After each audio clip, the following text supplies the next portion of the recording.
Esse é aquele momento em que eu queria ter o privilégio de me transformar em uma mosca, só para ficar olhando aí o preenchimento dessa análise de núcleo de cada um de vocês. É comum nós vermos pessoas se surpreenderem ao perceber que, putz, eu achava que não tinha dependência emocional com ninguém. Quando eu fui analisar, quando eu fui pensar na questão do banheiro, quando eu vi aquela imagem, quando eu penso em quem são as pessoas que afetam as minhas decisões ou quem são as pessoas que eu estou sempre afetando as decisões delas, eu vi que a realidade é completamente diferente daquela que eu imaginava. Tem gente que achava que não tinha dependência emocional com ninguém, quando vai preencher o núcleo, vai aparecendo, aparece ex, aparece amigo da época de faculdade, aparece amigo da época de infância, aparece um monte de coisa. Aparece cunhado, aparece gente que interfere na vida dela, que a pessoa interfere sem nem saber. Aparece gente que já morreu. É muito comum. Tem gente que se surpreende ao perceber que, putz, eu achava que eu era a vítima da dependência emocional, mas de certa forma eu estou sendo quase que o grande vilão nessa história aqui, que eu estou controlando a vida de todo mundo. Sim, e tudo bem. Não é o momento de analisar o certo e errado. E a verdade é que agora aqui nós passamos por um momento de reflexão, por um momento de meditação. E ao longo dos dias, você pode perceber nos seus próprios relacionamentos, no dia a dia, situações com pessoas que manifestam claramente uma dependência emocional ativa ou passiva e que você não tinha se lembrado, não tinha percebido. Depois você vem e coloca. Isso aqui é algo que você vai estar sempre vivenciando, porque depois que você limpar esse núcleo, você vai ter que proteger ele. Então você vai sempre estar presente para ele, tá bom? Então, surpresas são comuns, tá? Assim como tem gente que olha e fala, poxa, eu esperava que tivesse um monte de gente aqui e Elton, não tem ninguém. Pode ser que tenha pouquíssimas pessoas, ou pode ser que você não tenha tido condições de perceber ainda ou encarar que são relações de dependência emocional. E como eu disse, o dia a dia vai te mostrar e isso é algo dinâmico que você vai colocando ali. Ok? Então não se preocupe, não se cobre demais, não é uma prova de vestibular, é um processo de avanço e de melhoria. E eu aproveito a oportunidade para explicar algumas coisas muito importantes para vocês. A primeira é, onde fica o marido, onde fica a esposa? No mundo ideal, o seu marido está no centro do seu núcleo interno e você está no centro do núcleo externo dele. Sua esposa está no centro do seu núcleo interno e você está no centro do núcleo externo dela. E por que isso? Porque essa pessoa interfere significativamente na sua vida, ou pelo menos deveria. Eu posso tomar qualquer decisão nos meus negócios, mas todas essas decisões vão impactar diretamente a vida da minha esposa. E é natural que ela se sinta bem ou se sinta mal, que ela reaja bem e que ela reaja mal. E eu devo considerar isso. Então tem muita gente que fala, poxa, mas eu tenho dependência emocional com o meu marido. A gente costuma chamar isso de conexão emocional. E essa conexão, ela consequentemente gera uma certa dependência. Não é saudável que o homem não se importe com como a sua mulher se sente de acordo com como ele vive sua vida. Não é saudável, não é natural, não é bom que a mulher não se importe com as sensações, com as reações e até com as atitudes que ela vai causar no seu marido, de acordo com as suas decisões e as suas ações. Um vai interferir diretamente, imediatamente e intensamente na vida do outro. Então, o seu marido, ele vai para o centro do seu núcleo interno e você vai para o centro do núcleo dele. Conectadinhos, e quanto mais conectados, melhor. Quando começar a dar ruído, vai dar problema. Ah, Elton, mas eu não quero ele no meu núcleo. E quem foi que disse isso? Será que foi uma mulher bem casada? Ah, não quero ser responsável pelas emoções da minha mulher, não. Quem foi que disse isso? Será que foi um homem bem casado? Vamos entender que a mulher tem que estar no centro do núcleo emocional do marido e a mãe lá fora. E geralmente o sujeito que fala, ah, não, mas minha mulher é isso, não sei o que, ele reclama da mulher, põe a mulher lá fora, ela tem que se virar sozinha com o mundo emocional dela e a mãezinha está no meio, está invertido. Então, é prudente, é saudável, é responsável que o homem zele pelas emoções da mulher com a qual ele está dividindo a vida. E que a mulher zele pelas emoções do homem com o qual ela está dividindo a vida. E aí tem gente que vai pensar, poxa, Elton, mas é sacanagem. Não, o nome disso é casamento. O nome disso é casamento. É só voltar para o princípio da coisa. Ninguém é obrigado a se casar, mas eu não quero me responsabilizar, eu não quero ser responsabilizado. Está envolvido intensamente um com o outro. Que casal é esse que um está chorando e o outro está sorrindo? Que um está mal e o outro está fingindo que nada está acontecendo? O mundo emocional da minha mulher me afeta diretamente e intensamente. Se ela não estiver bem em casa, eu não tenho como estar bem aqui. Se eu não estiver bem aqui, não tem como ela estar bem ali. E a mesma coisa, os nossos filhos. Nós somos responsáveis pelo mundo emocional deles. Tem que ser nossa prioridade, a nossa vida, a nossa existência. Essa unidade precisa ser preservada. E nós temos visto justamente o contrário.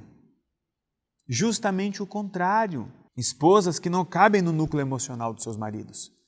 Maridos que não permitem suas mulheres no centro do seu núcleo emocional, mas permitem outras pessoas, permitem desconhecidos, permitem falecidos. Está errado.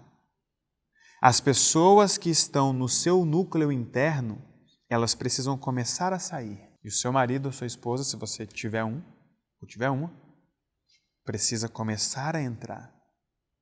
E se você não tem um par, se você não tem um cônjuge, saiba que esse é o princípio do relacionamento, dividir a vida intensamente com alguém, sem reservas, de modo que a pessoa que você escolher vai parar lá no meio do seu núcleo emocional e você lá no meio do núcleo emocional dela. Por isso é importante escolher bem. A decisão de ter um filho não é para um menino, não é para uma menina, é para um homem, para uma mulher que vai assumir o compromisso de zelar pelo mundo emocional dessa criança, preparar essa criança para a vida, para que na medida em que ela crescer, ela possa seguir a vida e não fique mais ali. E muitos de vocês têm vivido justamente o contrário. Estão no centro do núcleo emocional de seus pais. Muitos de vocês estão com os pais de vocês no centro do núcleo emocional de vocês. Não seguiram o fluxo natural, saudável, responsável e maduro da vida. E aí a dependência emocional se instalou, tanto de forma ativa quanto de forma passiva. Muitos de vocês que viram aí que controlam a vida de muita gente, foi uma forma equivocada de se defender, muitas vezes. Ou até de revidar. Pô, se tem fulano controlando minha vida, eu vou controlar a vida do outro. É comum isso acontecer. A pessoa sofre com a sogra e desconta na cunhada, por exemplo, desconta na irmã, desconta no sobrinho, desconta na colega de trabalho e se mete na vida de todo mundo, como uma espécie de revide. Então, essa análise ela é muito importante para quê? Para que você entenda quem são as pessoas que interferem na sua vida e que não deveriam interferir. E talvez quem são as pessoas que você nem está considerando que você deveria considerar, especialmente se você for casado ou casada. Especialmente se você tiver filhos. A pessoa com a qual a gente decide compartilhar a vida, ela começa lá fora do nosso núcleo emocional, sem interferir muita coisa. Mas de repente chega, surge, mexe com a gente e a gente já fica apaixonado, bobo. Sabe aquela música? Coração apaixonado é bobo. É isso mesmo, a gente fica bobo. A gente já não consegue perceber, decidir e agir sem pensar naquela pessoa. Aquela pessoa muda completamente a nossa rota. Eu estou gravando aqui, tem um rapaz na minha frente ali, recém-casado, ele está sorrindo, ele viveu isso. A mulher apareceu na vida dele, ela começou a dar sentido para a vida dele. Ele começou a pensar diferente, decidir diferente e agir diferente. Ela veio entrando para o núcleo emocional dele. Ela interferiu nas decisões dele. Ela interferiu nas ações dele. Antes, muito antes, ela começou a interferir na forma dele ver o mundo. Ele passou a ver o mundo de outro jeito. Percebeu, decidiu e agiu de forma completamente diferente. Ela veio entrando para o mundo emocional. Eles começaram a namorar e aí eles começaram a compartilhar a visão de mundo, o plano de futuro. Ela veio entrando para o núcleo emocional dele.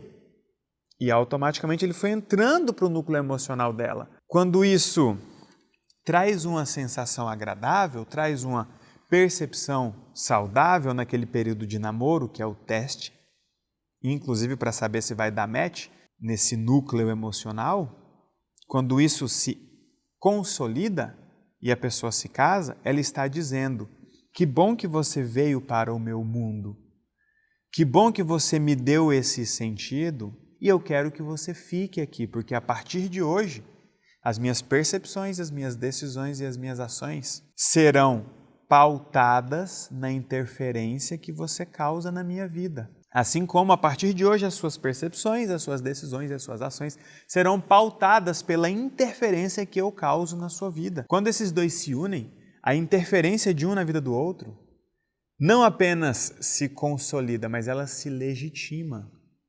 Então é por isso que a opinião da esposa ela tem que ser infinitamente mais importante do que a opinião da própria mãe nesse momento, do que da sogra, do que do amigo, do que da ex.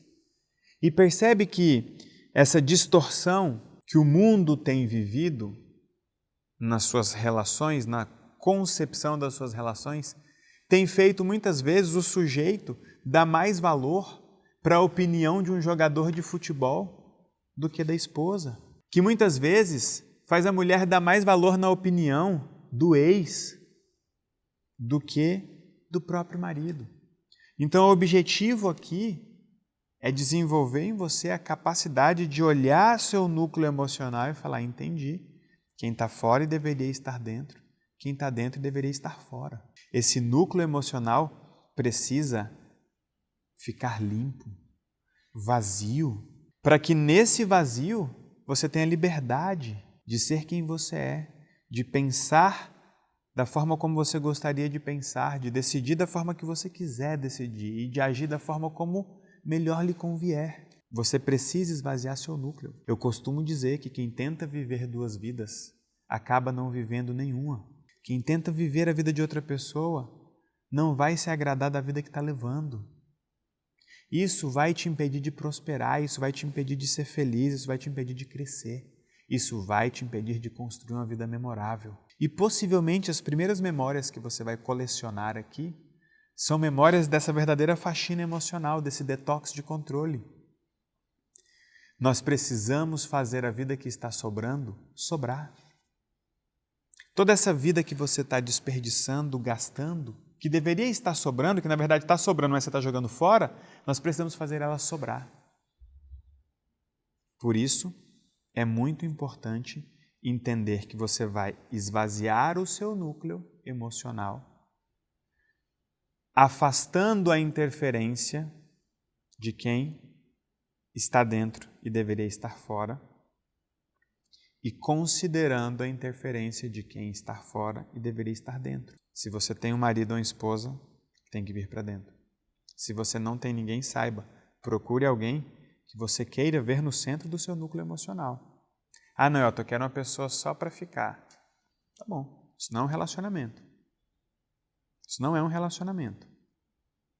Isso significa que você não está pronto ou pronta o suficiente, maduro, madura, resolvido ou resolvida o suficiente para permitir que alguém, de forma saudável e legítima, divida a vida com você, interfira nas suas percepções, nas suas decisões e nas suas ações.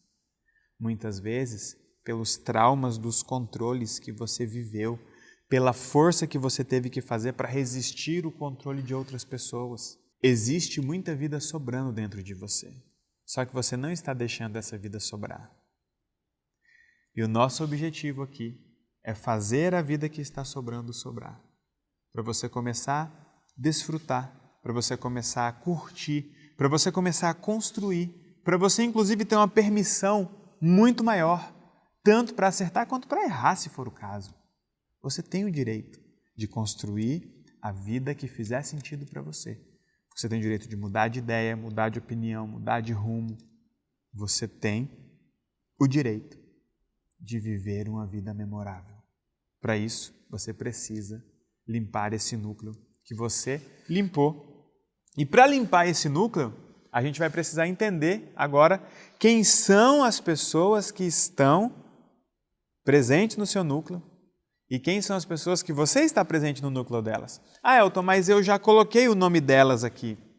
Nós vamos olhar para essas pessoas, inclusive para você, entendendo qual comportamento controlador está se manifestando. O do padrão da vítima natural, da vítima intencional, do vingador ou do narcisista. Isso é muito importante para a gente saber com quem você está lidando. Para a gente saber como limpar esse núcleo. Tirando as vítimas naturais, tirando as vítimas intencionais, tirando os vingadores e tirando os narcisistas.